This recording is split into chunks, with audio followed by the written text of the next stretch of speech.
تیری عظمتوں سے ہوں بے خبر، یہ میری نظر کا قصور ہے۔ اعوذ باللہ من الشیطان الرجیم، بسم اللہ الرحمن الرحیم۔ وَإِذْ أَخَذْنَا مِيثَاقَكُمْ لَا تَسْفِكُونَ دِمَاءَكُمْ وَلَا تُخْرِجُونَ أَنفُسَكُم مِّن دِيَارِكُمْ ثُمَّ أَقْرَرْتُمْ وَأَنتُمْ تَشْهَدُونَ ثُمَّ أَنتُمْ هَؤُلَاءِ تَقْتُلُونَ أَنفُسَكُمْ وَتُخْرِجُونَ فَرِيقًا مِّنكُم مِّن دِيَارِهِمْ تَظَاهَرُونَ عَلَيْهِم بِالْإِثْمِ وَالْعُدْوَانِ وَإِن يَأْتُوكُمْ أُسَارَىٰ تُفَادُوهُمْ وَهُوَ مُحَرَّمٌ عَلَيْكُمْ إِخْرَاجُهُمْ أَفَتُؤْمِنُونَ بِبَعْضِ الْكِتَابِ وَتَكْفُرُونَ بِبَعْضٍ فَمَا جَزَاءُ مَن يَفْعَلُ ذَلِكَ مِنكُمْ إِلَّا خِزْيٌ فِي الْحَيَاةِ الدُّنْيَا وَيَوْمَ الْقِيَامَةِ يُرَدُّونَ إِلَىٰ أَشَدِّ الْعَذَابِ وَمَا اللَّهُ بِغَافِلٍ عَمَّا تَعْمَلُونَ أولئك الذين اشتروا الحياة الدنيا بالآخرة فلا يخفف عنهم العذاب ولا هم ينصرون صدق الله العظيم۔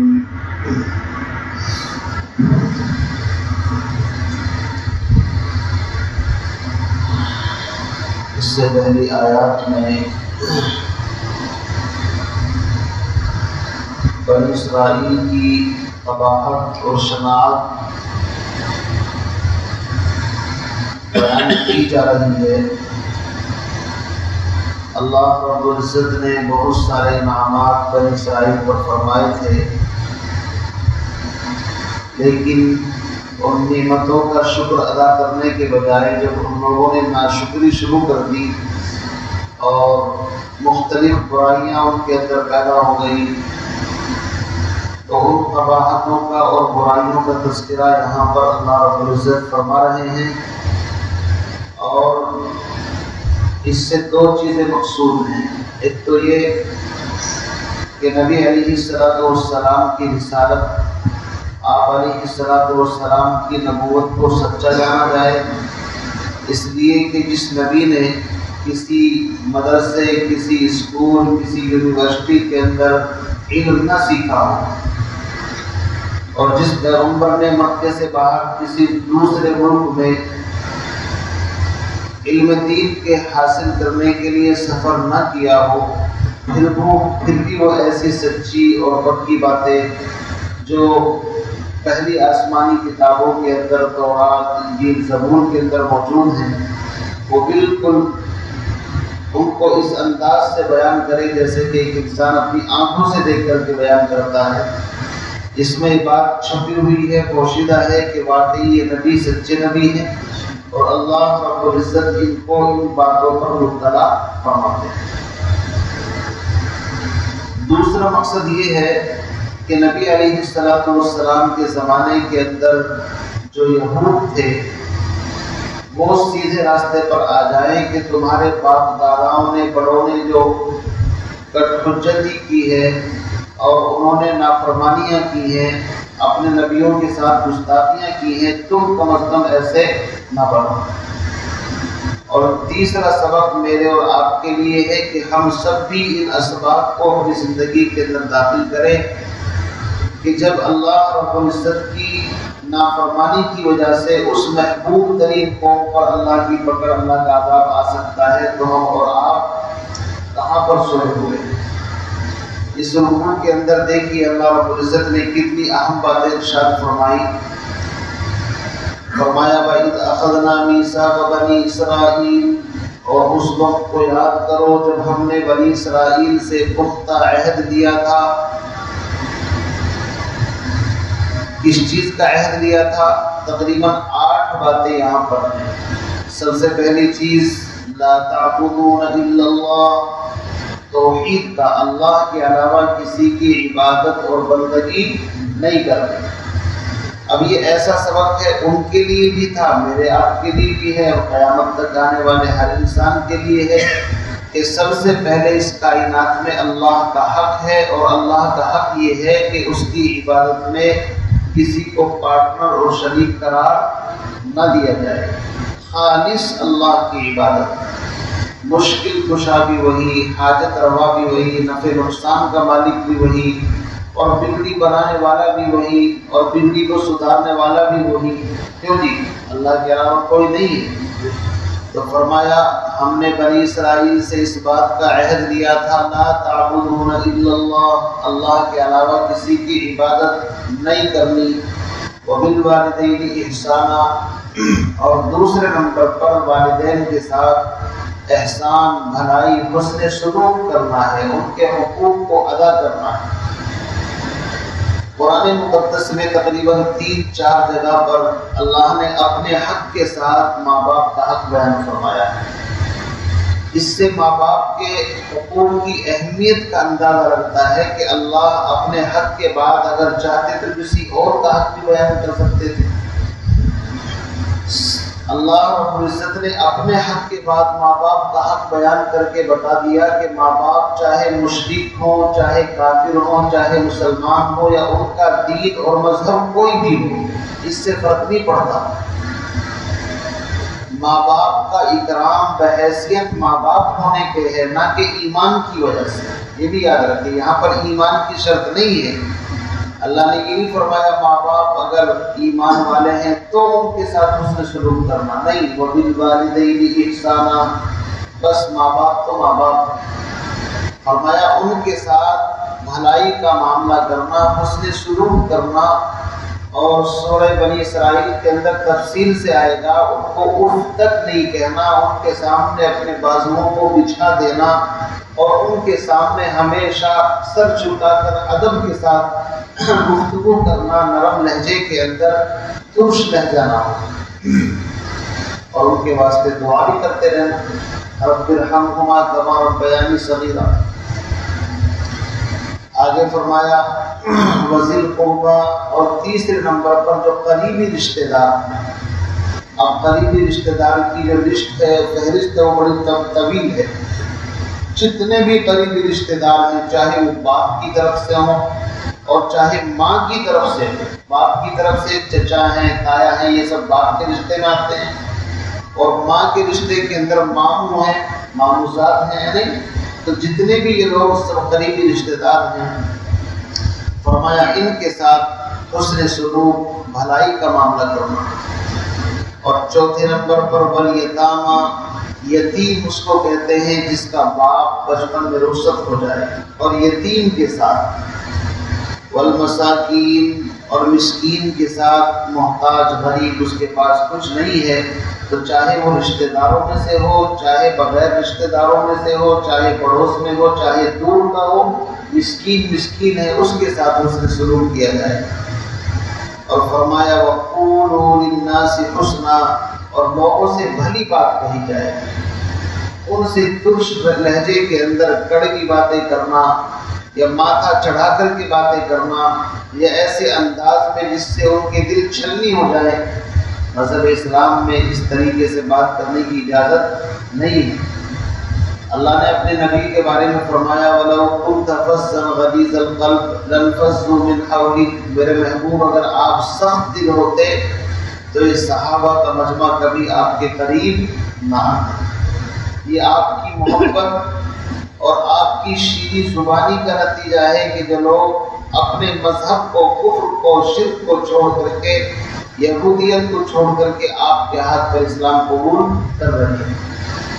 اسی لیے ہم کہتے ہیں کہ اسلام زبردستی نہیں پھیلا، زبردستی کوئی کسی کو کلمہ نہیں پڑھا سکتا، اس لیے کہ معاملہ تو دل کا ہوتا ہے، اور دل کس کے ہاتھ میں ہے؟ اللہ کے ہاتھ میں ہے۔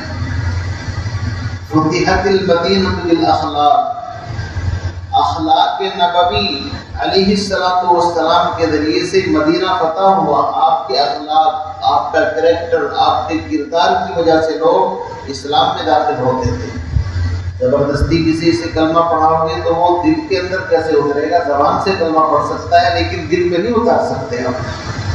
دل میں تو تب اترتا ہے جب انسان اچھے اخلاق، اچھا کردار دیتا ہے۔ تو نبی علیہ السلام کا کردار اتنا بلند تھا، اخلاق اتنا بلند تھا۔ انک لعلی خلق عظیم، قرآن خود کہتا ہے محبوب آپ اخلاق کے سب سے بلند مرتبے پر فائز ہیں۔ یعنی آدم علیہ السلام کو بھی اخلاق ملا، حضرت نوح علیہ السلام کو، ابراہیم علیہ السلام کو، ہر نبی کو اخلاق ملا، لیکن ان اخلاق میں سب سے بلند ترین مرتبہ آمنہ کے لال محمد رسول اللہ صلی اللہ علیہ وسلم کا تھا۔ اسی لیے آپ کے اخلاق کی وجہ سے مکہ، مدینہ اور پورے جزیرۃ العرب کے اندر تقریباً 12 لاکھ مربع میل زمین پر اسلام کا پرچم نبی کی محبت اور نبی کے اخلاق کی وجہ سے پھیلا۔ تو اسلام کی تعلیم یہ ہے وَقُولُوا لِلنَّاسِ حُسْنًا، لوگوں سے بھلی بات کہو۔ آگے فرمایا وَأَقِیمُوا الصَّلَاةَ، اور نماز قائم کرو، وَآتُوا الزَّکَاةَ، اور زکوٰۃ ادا کرو۔ یہ بنی اسرائیل یعنی پہلی آسمانی کتابوں کے اندر نماز اور زکوٰۃ کا ذکر تھا، جیسے اس شریعت کے اندر نماز اور زکوٰۃ کا ذکر ہے۔ آگے فرمایا ثُمَّ تَوَلَّیْتُمْ إِلَّا قَلِیلًا مِنْکُمْ، پھر تم میں سے بہت سارے لوگ اس حکم سے روگردانی کرنے لگے، اس حکم کو چھوڑ دیا، اعراض کیا، وَأَنْتُمْ مُعْرِضُونَ، اور تم تو ہو ہی اعراض کرنے والے۔ تو اللہ نے بنی اسرائیل سے عہد دیا تھا اس بات کا کہ یہ کام تم کو کرنے ہیں، لیکن پھر انہوں نے کیا کیا کہ ان احکام کو پس پشت ڈال دیا، کوئی خبر نہیں لی تھی۔ اللہ نے شکایت کی کہ تم تو ہو ہی ایسے آدمی کہ بات کو مانتے ہی کہاں پر ہو، تمہیں کچھ کہا جاتا ہے کرتے کچھ ہو۔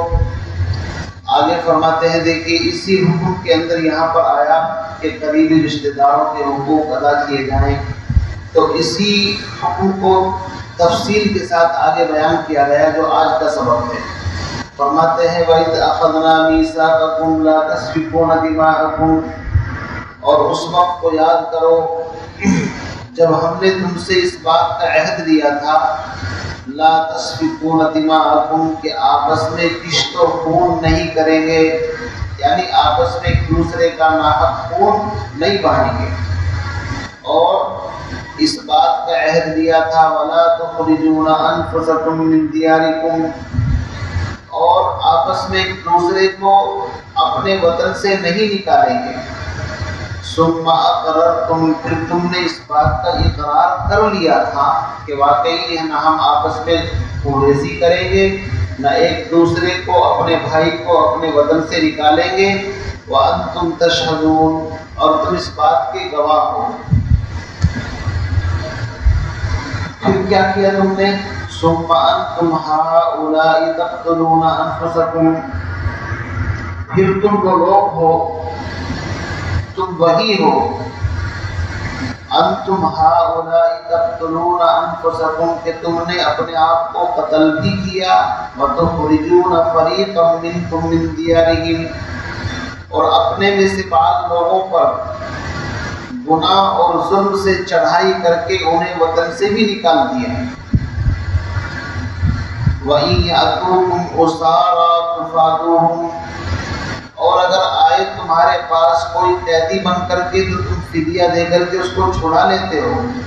وَهُوَ مُحَرَّمٌ عَلَيْكُمْ إِخْرَاجُهُمْ، حالانکہ تم پر ان کا نکالنا ہی حرام تھا۔ أَفَتُؤْمِنُونَ بِبَعْضِ الْكِتَابِ، تو کیا تم کتاب کے بعض حصے پر ایمان لاتے ہو، ایمان رکھتے ہو، وَتَكْفُرُونَ بِبَعْضِ، اور کتاب کے بعض حصے کو چھوڑ دیتے ہو، یعنی آدھے تیتر آدھے بٹیر، آدھی کتاب پر ایمان آدھی کو چھوڑ دیا۔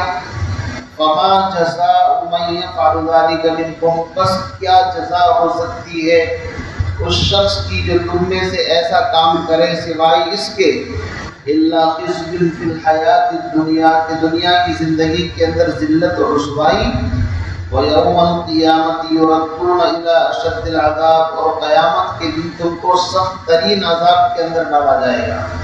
وَمَا اللَّهُ بِغَافِلٍ عَمَّا تَعْمَلُونَ، اور اللہ تمہارے کاموں سے بے خبر نہیں ہے۔ اولئک الذین اشتروا الحیاۃ الدنیا بالآخرہ، یہی وہ لوگ ہیں جنہوں نے دنیا کی زندگی کو آخرت کے بدلے میں خرید لیا۔ فلا یخفف عنہم العذاب، بس ان سے ہرگز عذاب کم نہیں کیا جائے گا۔ ولا هم ينصرون، اور نہ آخرت میں ان کی کوئی ہیلپ اور مدد کی جائے گی۔ یہ یہاں ترجمہ ہوا۔ اب اس کا خلاصہ سمجھ لیجیے۔ خلاصہ یہ ہے، بنی اسرائیل سے جہاں اللہ نے بہت سارے عہد دیے تھے کہ اللہ کی عبادت کرنا، ماں باپ کے ساتھ حسن سلوک کرنا، رشتہ داروں کے ساتھ کرنا، یتیموں کے ساتھ مسکینوں کا، اس نے سنی لیا۔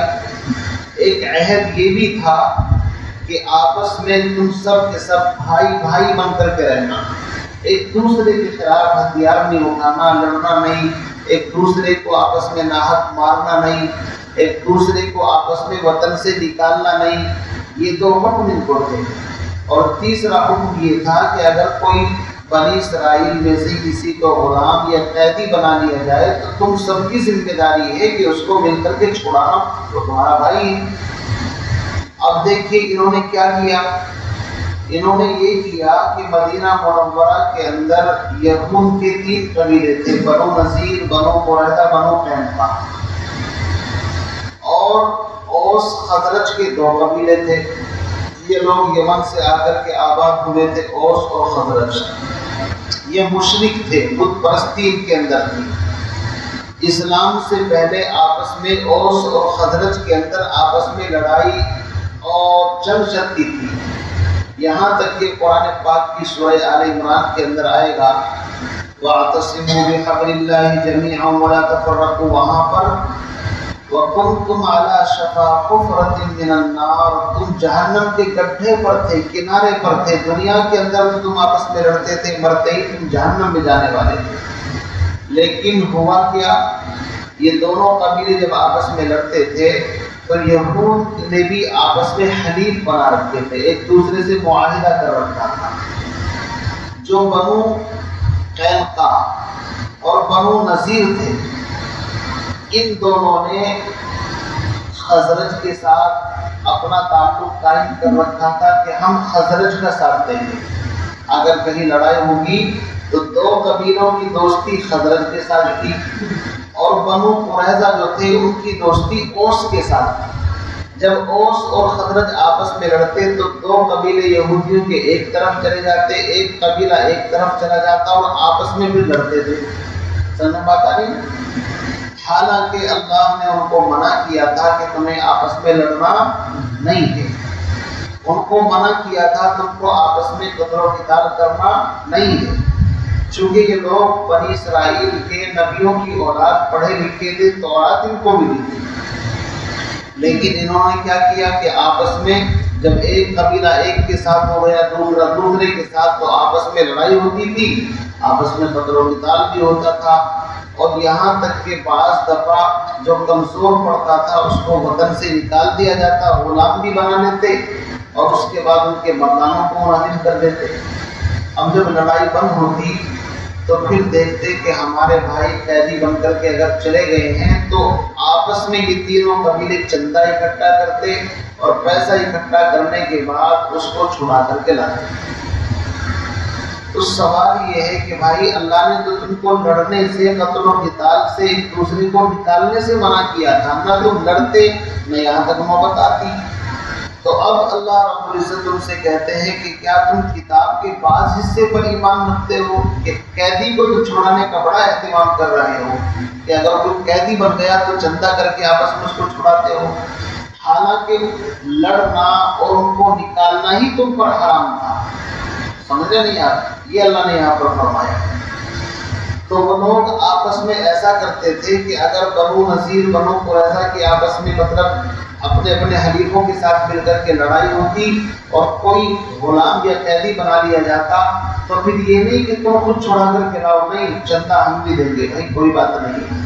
تو سوال یہ ہے کہ جب تم اتنا خیال کرتے ہو اس بھائی بندی کا، جب ان سے پوچھتے تھے اچھا ایسا کیوں کرتے ہو، تو کہتے تھے جی تورات میں ہمیں ایسا ہی حکم دیا گیا ہے کہ آپس میں اپنے قیدیوں کو چھوڑا لیا کرو۔ تو ان سے کہا گیا بدبختوں، تورات کے اندر تو یہ بھی حکم ہے کہ آپس میں لڑو مت، تورات میں تو یہ بھی حکم ہے کہ ایک دوسرے کو وطن سے باہر نکالو، تو تم اس میں تو باز نہیں آتے اور آدھے حکم پر عمل کرتے ہو، آدھے کو چھوڑ دیتے ہو۔ تو اس کی مذمت اللہ نے یہاں پر بیان فرمائی اور آگے فرمایا ایسے آدمی کی سزا اس کے علاوہ کیا ہو سکتی ہے کہ دنیا کے اندر ذلت اور رسوائی۔ چنانچہ آپ دیکھیے کہ ان قبیلوں کا یہ حشر ہوا کہ بنو قریظہ کو قتل کیا گیا پورا کا پورا۔ انہوں نے بدعہدی کی تھی غزوہ احزاب کے موقع پر، منافقین کا، انہوں نے منافقین نے ساتھ دیا تھا مشرکین کا، اور اس کے بعد جو دوسرے قبائل ہیں ان کو حضرت عمر رضی اللہ تعالیٰ عنہ نے وہاں سے نکال دیا تھا کہ ان کو بھگاؤ یہاں سے۔ تو اس دن سے لے کر آج تک ذلت اور رسوائی ان کا مقدر ہے۔ رہا آخرت کا عذاب، اس کے بارے میں اللہ نے فرما دیا وَيَوْمَ الْقِيَامَةِ يُرَدُّونَ إِلَىٰ أَشَدِّ الْعَذَابِ، قیامت کے دن بھی عذاب ذرا کچھ کم نہیں ہوگا۔ تو اس واقعے میں مجھے اور آپ کو سبق یہ ہے کہ ہم بھی قرآن پاک کے پورے حصے پر ایمان رکھ کے بعض پر ایمان رکھنا، بعض کو چھوڑ دینا کام چلنے والا نہیں ہے۔ اب ہمارا اور آپ کا حال کیا ہے؟ اللہ معاف فرمائے، عبادات کو تو ہم دین سمجھتے ہیں، بس نمازیں پڑھ لی، تسبیحات کی تھوڑی بہت پابندی کر لی اور چھوٹا موٹا کوئی دین کا کام کر لیا، نوافل پڑھ لیے تو سمجھتے ہیں بس بڑے دیندار۔ لیکن معاملات، معاشرت، اخلاق، یہ بڑے بڑے یہ دین کے شعبے ہیں، ان کے اندر ہم کوتاہی کرتے ہیں، کیوں ان کو چھوڑ دیتے ہیں۔ تو ہمارا حال بھی یہی ہے کہ ہم کتاب کے بعض حصے پر ایمان رکھتے ہیں، بعض کو چھوڑ دیتے ہیں۔ حالانکہ دین کامل اور مکمل ہے، اس میں عبادات بھی ہیں، معاملات بھی ہیں، معاشرت بھی ہے، اخلاق بھی ہے، پورے کے پورے مجموعے پر ایمان لانا کامیابی کی علامت ہے، اور کچھ پر ایمان لانا، کچھ پر چھوڑ دینا یہ بنی اسرائیل کا کام تھا۔ اگر ہم ایسا کریں گے تو ان میں اور ہم میں کوئی فرق نہیں رہ جائے گا۔ اس لیے ہمیں چاہیے کہ اس واقعے سے عبرت لیں، جس طرح ہم عبادات کو قرآن و سنت سے لیتے ہیں ایسے ہی معاملات بھی قرآن و سنت کے مطابق ہوں، معاشرت، آپس کی زندگی اور رشتے ناطے یہ بھی شریعت کے مطابق ہوں، اخلاق بھی اسی کے مطابق ہوں، تو انشاءاللہ العزیز پھر کامیابی ہمارا اور آپ کا مقدر ہوگی۔ اللہ تعالیٰ سے دعا فرمائے ہم تمام کو ان باتوں پر عمل کی توفیق نصیب فرمائے۔ سبحان اللہ وبحمدہ، سبحانک اللہم وبحمدک، نشہد ان لا الہ الا انت، نستغفرک ونتوب الیک۔ سبحان ربک رب العزۃ عما یصفون، سلام۔